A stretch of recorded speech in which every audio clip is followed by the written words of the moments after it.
Assalamualaikum warahmatullahi wabarakatuh.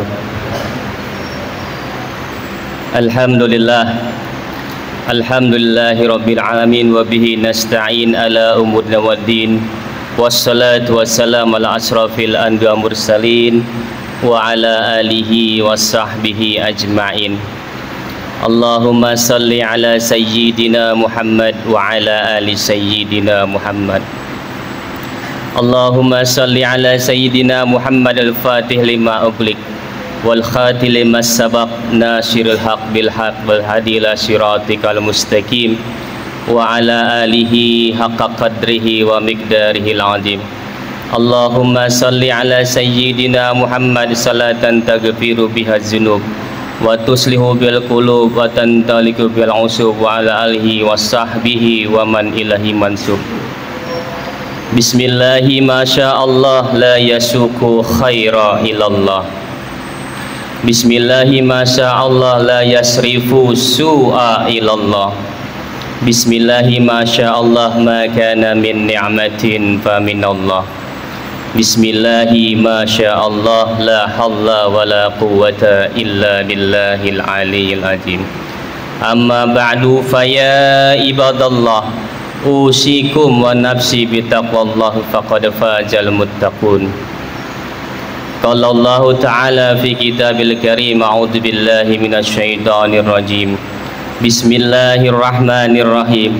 Ya ayyuhalladzina amanu taqullaha haqqa tuqatih wa la tamutunna illa wa antum muslimun. Shadaqallahul azim wa sadaqal habibul karim wa nahnu ala dzalika minasyahidin wasyakirin walhamdulillahi rabbil alamin. Ma'asyiral sidang Jumat rahimakumullah yang insyaallah dimuliakan Allah Subhanahu wa taala. Marilah sama-sama kita meningkatkan keimanan kita untuk menggapai ketakwaan kita dengan takwa yang sebenar-benarnya. Izinkan khatib untuk menyampaikan khutbahnya menggantikan khatib terjadwal.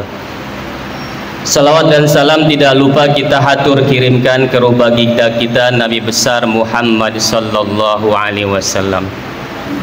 Jamaah sidang Jumat rahimakumullah, jika seandainya tidak ada ketakwaan di hati kita di saat ini, di siang ini, maka sudah pasti dan barang tentu kita tidak hadir dalam karpet untuk melaksanakan sholat Jumat.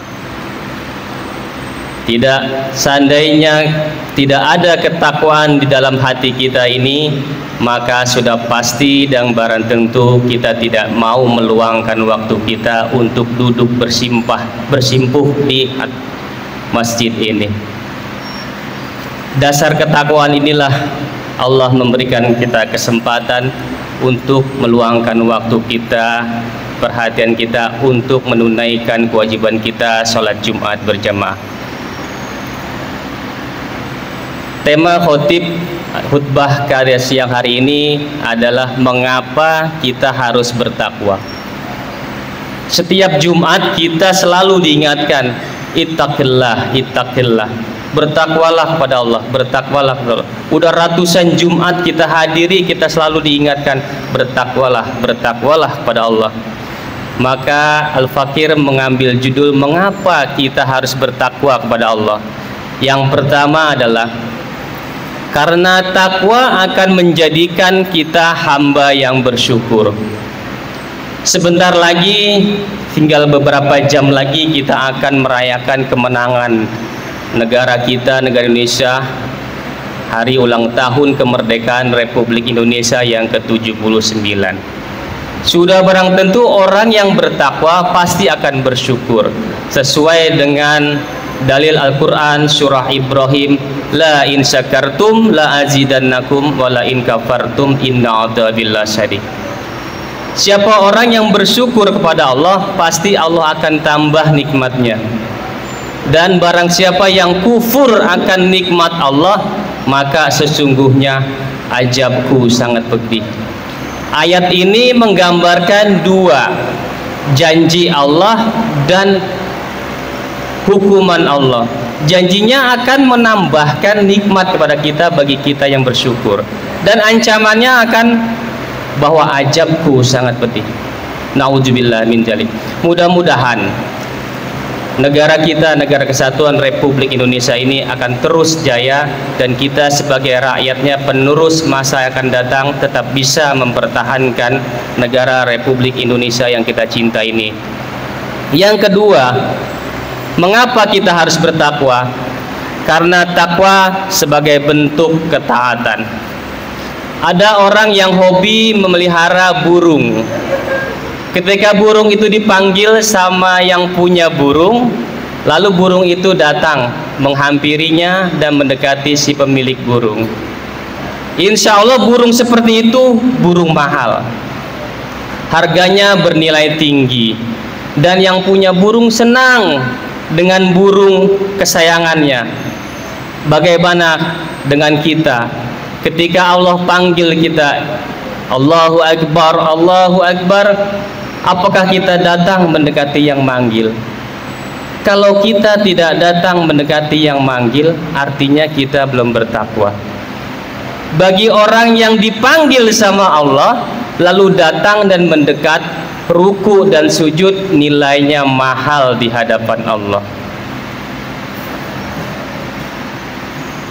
Allah seringkali berinteraksi kepada kita, cuman kita tidak sadar interaksinya Allah kapan. Padahal interaksinya Allah kepada kita setiap saat, setiap detik, setiap hembusan napas kita, Allah berinteraksi kepada kita.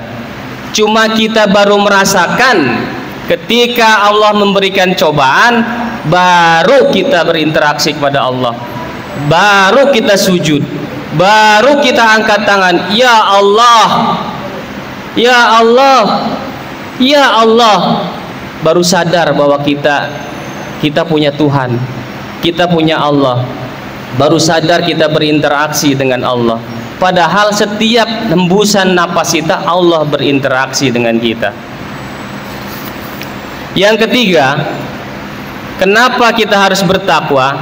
Karena takwa dapat menghadapi tantangan dengan yakin. Orang yang bertakwa tidak takut apapun, karena setiap cobaan yang datang, Allah kasih jalan keluar. Allah kasih jalan solusi terbaik buat kita. Dalam surat Al-Baqarah, dalam surat At-Taubah ayat 40, la takhaf fala tahzan innallaha ma'ana. Artinya, jangan takut, jangan sedih, sesungguhnya Allah bersama kita. Kita terkadang lebih takut dengan CCTV. Ada CCTV enggak? Mau berbuat sesuatu, ada CCTV enggak? Padahal kita umat Islam 24 jam sehari, 7 hari dalam seminggu, 30 hari dalam sebulan, kita diawasi total oleh malaikat Raqib dan Atid. Waskat, pengawasan malaikat. Jika kita tahu dan sadar, otomatis mustahil insan BNI akan berbuat fraud, insan BNI akan berbuat yang tidak-tidak, karena dia sadar bahwa dalam setiap tindak tanduknya ada yang mengawasinya. Bukan hanya CCTV, tapi ada malaikat Raqib dan Atid. Yang keempat, mengapa kita harus bertakwa? Karena takwa dapat mengurangi ketergantungan pada diri sendiri. Terkadang kita bilang sama kawan kita, kalau bukan saya, nggak mungkin dia jadi. Kalau bukan saya, nggak mungkin dia seperti itu.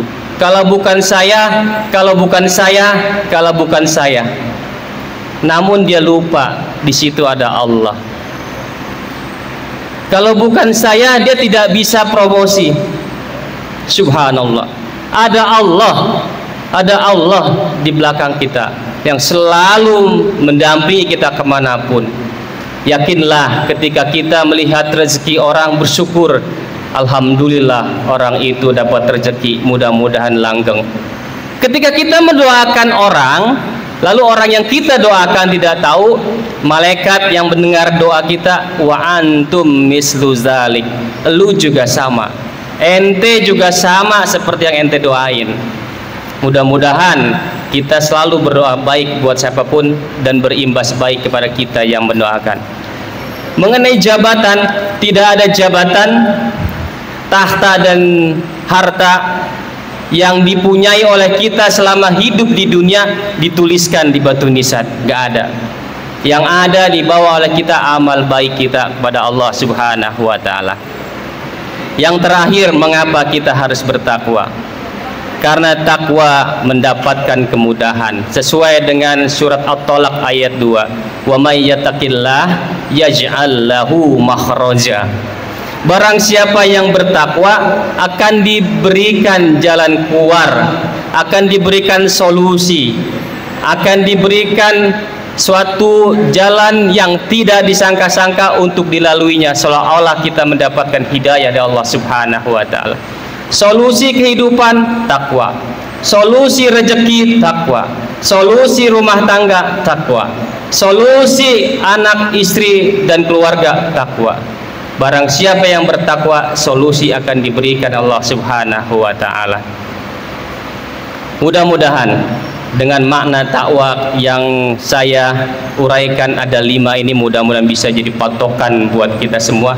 Sebetulnya masih banyak faedah kenapa kita harus bertakwa, namun Al-Fakir hanya mengutarakan 5 dari sekian banyak makna takwa. Mudah-mudahan Allah senantiasa memberikan maghfirah kepada kita semua untuk senantiasa istiqomah di jalan Allah Subhanahu wa taala. Barakallahu fil Qur'anil azim wa nafa'ani minal ayati wa zikril hakim. Fattaqabbalu minni wa minkum tillahu innahu was-samiul alim. Aqulu qauli hadza fastaghfirullahal azim li wa lakum wa lisairil muslimin wal muslimat fastaghfiruhu innahu huwal ghafurur rahim.